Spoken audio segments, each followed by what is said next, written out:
अस्सलाम वालेकुम रहमतुल्लाह।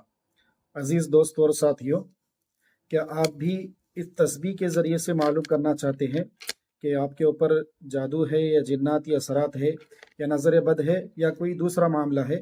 तो इस तस्बीह के ज़रिए से मालूम किया जा सकता है या नहीं मालूम किया जा सकता, क्योंकि यूट्यूब पर बहुत सारी ऐसी वीडियोस वायरल हो रही है कि तस्बीह जो है हाथ में पकड़ लिए हैं और फिर नाम और वालिदा का नाम ले लिए और तस्बीह जो है खुद ब खुद ऐसे हरकत करना शुरू कर देती है।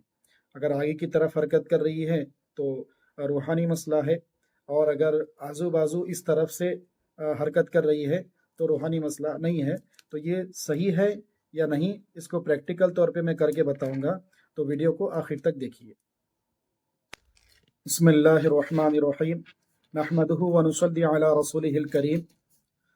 अज़ीज़ दोस्तों, साथियों और मेरी प्यारी माओ और बहनों, अस्सलाम वालेकुम वरहमतुल्लाह।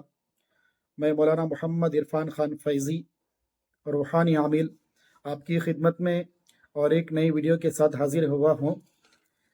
और आज की इस वीडियो के अंदर मैं आपको बताऊंगा कि यूट्यूब के ऊपर बहुत सारी ऐसी वीडियोस बनाई गई है इस तस्बीह को लेकर के। यानी ये बताया जा रहा है कि इस तस्बीह के ज़रिए से हम किसी का भी इस्तिखारा कर सकते हैं, किसी को भी चेक कर सकते हैं कि उसके ऊपर कोई रूहानी मसला है या जिस्मानी मसला है या कुदरती कोई मसला है। ठीक है, तो ये क्या सही है या गलत है? अगर सही है तो उसका तरीक़ा क्या है? तो इस बारे में मुख्तसर अंदाज में आपको समझा दूंगा।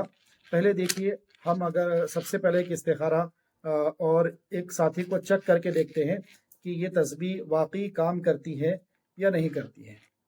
तो सबसे पहले हम उस शख्स का नाम जहन में रखेंगे, फिर उसके बाद उसकी वालिदा का नाम जहन में रखेंगे और बिल्कुल साइलेंट हो जाएंगे और देखेंगे और पढ़ाई करते रहेंगे और तस्बीह को बिल्कुल हरकत नहीं करने देंगे। अगर ये तस्बीह सामने की तरफ इस तरह हिल रही है बगैर मेरे हिलाए तो समझिए कोई रूहानी मसला है उसके ऊपर, और अगर इस तरफ हिल रही है तो जिस्मानी मसला है, उसको कोई रूहानी मसला नहीं है। इस तरह का तरीक़ा यूट्यूब पर बताया जा रहा है। तो अब हम खुद इसको लाइव चेक करते हैं। एक शख्स है, मैं उनका नाम अपने जहन में ले रहा हूँ और उनकी वालिदा का नाम भी अपने जहन में ले रहा हूँ और मैं पढ़ाई शुरू कर रहा हूँ। अब देखते ही तस्बीह हिलती है या नहीं हिलती। अगर हिल रही है तो कहाँ हिलेगी, और अगर नहीं हिल रही है तो भी उसकी वजह क्या है ये भी बताऊंगा। तो चलिए, एक 30 सेकंड के लिए हम बिल्कुल साइलेंट हो जाएंगे और मैं दिल ही दिल में जो है बगैर आवाज़ किए वो जिक्र करता रहूँगा जो तशखीस के लिए किया जाता है।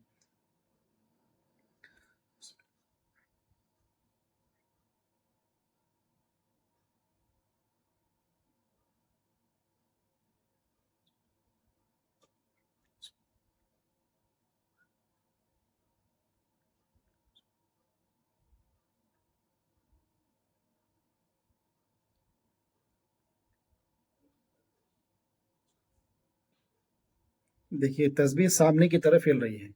तो इस तरह से जो है वीडियो बनाकर लोग जो है यूट्यूब पर वायरल कर रहे हैं। इसकी हकीकत क्या है सुन लीजिए। इस तस्बीह की कोई भी हकीकत नहीं है, ये बिल्कुल फेक है। ये सिर्फ हाथ की सफाई है। जैसे अभी मैं किया हूँ तो मैं जो है सिर्फ नॉर्मल यूँ पकड़ा हुआ था, और जैसे ही मैं ऊपर से हरकत देने लगा, वो आपको ऊपर से हरकत देता हुआ नजर नहीं आ रहा है, लेकिन तस्बीह जो है सामने की तरफ हिल रही है। तो आप ये समझेंगे कि आपके ऊपर कोई जादुई मसला है या जिन्नाती मसला है। देखिए, तो ये सिर्फ हाथ का खेल है। इससे बिल्कुल भी मरीज को चेक नहीं किया जा सकता है, ये बिल्कुल फेक है। अगर आप सही चेक करवाना चाहते हैं तो किसी सही आमिल से रब्ता करें, कांटेक्ट करें और फिर अपना चेक करवाएं। इस चक्कर में ना पड़े।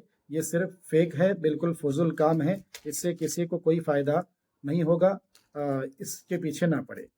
जैसे कि हमें कोई जिस्मानी मर्ज लगता है तो हम डॉक्टर की तरफ जाते हैं, डॉक्टर के पास जाकर चेकअप करवाते। घर में बैठकर चेकअप नहीं किया जाता, बल्कि डॉक्टर के पास जाकर खुद हम अपना चेकअप करवा कर इलाज करवा लेते हैं। ठीक है, तो इसीलिए इस तस्बीह के चक्कर में ना पड़े। और अगर कोई रूहानी मसला है तो सही शरीयत के पाबंद ऐसे आमिल से रब्ता करके फिर चेकअप करवाए। कोई रूहानी मसला निकलता है तो कुरान और हदीस की रोशनी में, कुरान के आयतों के ज़रिए से اپنا علاج کروائے۔ میں امید کرتا ہوں کہ یہ بات آپ کی سمجھ میں آئی ہوگی۔ جزاک اللہ۔ السلام علیکم ورحمۃ اللہ۔